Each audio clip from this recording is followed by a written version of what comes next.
I'm joined in studio by UWC School of Business and Finance's Professor Andy Shea, and he's here to take us through some of the developments in South African banking. Of course, everybody's speaking about the downgrading of big banks in the country, and we want to know, what does it mean for you and me? Thank you so much for joining us, Professor. Thank you. Now, let's go back to the very basics, please. So, Moodys, a rating agency, has downgraded South African banks. But who are Moodys and what do they do?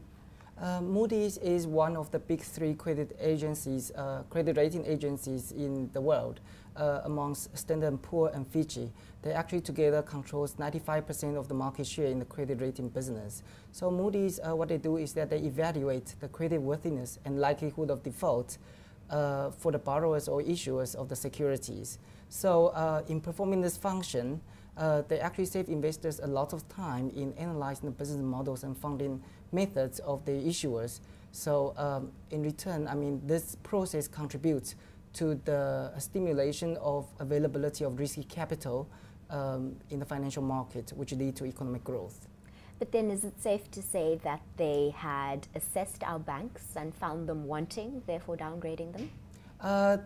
I'm actually quite happy to see that the three different agencies, they hold different opinions on the credit worthiness and the viability of the financial market in South Africa, because we know that there is a potential conflict of interest in the rating business. For example, if you look at the 2001 Enron accounting scandal, the company's shares have been plunged for months, and then, however, the Enron itself actually remains investment grade only about 4 days before the company actually filed for bankruptcy. And then, more significantly, in the 2007 subprime crisis, what happened is that hundreds of billions of securities actually remain as top investment grade until, out of a sudden, they actually got dropped to junk grade. So the reliability of their services is actually in question. So when you see that they're actually holding different opinions and then give reasons for their opinions, it's actually meaning that they actually did their homework. Yeah. So Moodys mainly they downgrade of 4 big banks because of 2 reasons. The first reason is that, of course, that the Reserve Bank actually in this case impose a portion of the loss on the creditors of the African banks. So in terms of the future recovery rate of similar defaults actually happening in the future, there's a negative implications on the ability of the creditors to recover their losses.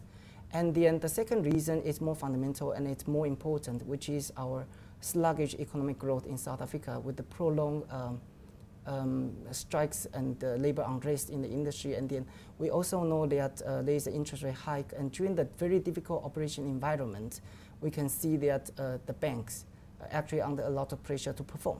So those are the 2 main reasons. But on the other hand, we can also argue that for the Reserve Bank to share the credit risk with the creditors of African banks, it's actually a kind of method to ensure that there's a certain kind of awareness and cautiousness in the credit consumer industry as well. Because end of the day, it is a risky investment. It is not risk-free like the treasury bill or, for example, sovereign bonds.